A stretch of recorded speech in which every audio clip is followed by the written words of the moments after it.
우리가 흔히 사주라고 부르잖아요. 근데 이게 사실은 훨씬 더 오래되고 체계적인 하나의 학문이라는 거 혹시 알고 계셨나요? 오늘은요, 단순히 미래를 맞추는 점수를 넘어서 삶의 원리를 탐구해온 명리학의 이 장대한 여정을 한번 따라가 보려고 합니다. 자, 시간을 거슬러서 함께 떠나보시죠. 자, 명리학, 말 그대로 풀이하면 생명의 이치를 다루는 학문이란 뜻이에요. 그러니까 단순히 미래를 딱 맞춘다, 이게 목표가 아니고요. 자연이라는 거대한 순환 속에서 한 사람 한 사람의 삶의 패턴은 과연 어떤 모습일까? 이걸 이해하려는 동양의 아주 오래된 지적 전통인 거죠.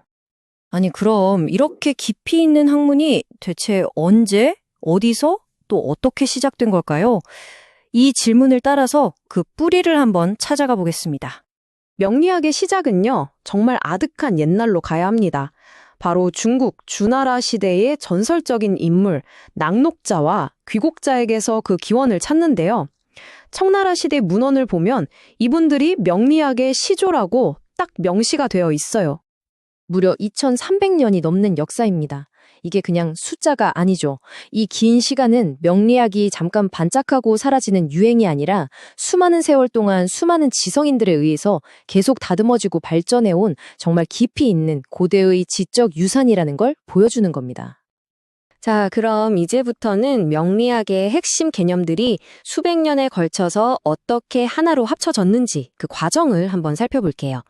여러 갈래로 흩어져 있던 고대 사상의 물줄기들이 하나의 거대한 강으로 모이는 과정 같다고나 할까요? 이게 정말 재밌는 게 명리학이 어느 날 갑자기 짠 하고 나타난 게 아니라는 거예요. 아주 먼 옛날 상나라 때 간지가 처음 사용된 게 그 시작이었고요. 그러다 전국시대에 음양이론과 오행이론이 결합되고 또 한나라 시대에는 그 유명한 생극이론이 딱 자리를 잡죠. 그리고 마침내 위진남북조 시대에 와서야 우리가 아는 사주라는 단어가 문헌에 처음으로 등장합니다. 마치 벽돌을 하나하나 쌓아 올리듯이 각 시대의 지혜가 차곡차곡 쌓여서 지금의 명리학이 완성된 거죠. 자, 이렇게 핵심 개념이라는 뼈대가 딱 만들어지니까요. 그 다음부터는 수많은 학자들이 이걸 연구하기 시작하면서 방대한 이론서, 즉 문헌으로 체계화되기 시작합니다. 하나의 아이디어가 어떻게 거대한 학문의 도서관으로 발전했는지 그 여정을 한번 따라가 보시죠. 그 여정의 본격적인 시작을 알린 책이 바로 당나라 시대의 이허중 명서입니다. 이 책이 왜 중요하냐면요. 그때까지 흩어져 있던 이론들을 하나의 틀 안에 담아서 체계적으로 정리하려고 한 현존하는 가장 오래된 시도 중 하나이기 때문이에요. 그러다가 송나라 시대에 등장한 연해자평은요, 뭐랄까 하나의 전환점이 됩니다. 사주를 해석하는 아주 핵심적인 방법론들을 제시하면서 현대 명리학의 실질적인 기틀을 마련했다, 이렇게 평가받는 아주 중요한 책이죠. 와, 명나라 시대에 이르면요. 학문적인 탐구가 말 그대로 폭발합니다. 그 결과물 중 하나가 바로 이 삼명통해인데요. 이건 그냥 책이 아니라 수세기에 걸쳐 쌓인 모든 지식을 총망라한 거대한 백과사전 같은 거였어요. 그리고 마침내 청나라 시대의 자평진전에 이르러서 명리학 이론은 한층 더 정교하고 치밀한 수준으로 다듬어집니다. 오늘날에도 명리학 공부하는 사람들의 필독서로 꼽히는 이 책은 고전 명리학 발전의 정점을 보여준다고 할 수 있습니다. 네, 바로 이 지점이 핵심입니다. 방금 보신 이 책들은 그냥 개별적인 저서가 아니에요. 수많은 학자들이 수세기에 걸쳐서 끊임없이 토론하고 비판하고 또 정교하게 다듬으면서 쌓아 올린 하나의 거대한 지식의 도서관, 그걸 상징하는 겁니다. 자, 이제 이야기의 무대를 확 바꿔서 우리 한반도로 한번 와보겠습니다. 이렇게 정교하게 발전한 학문 체계가 어떻게 조선에 전해져서 심지어 왕실에 아주 중요한 일이 되었는지 한번 살펴보시죠.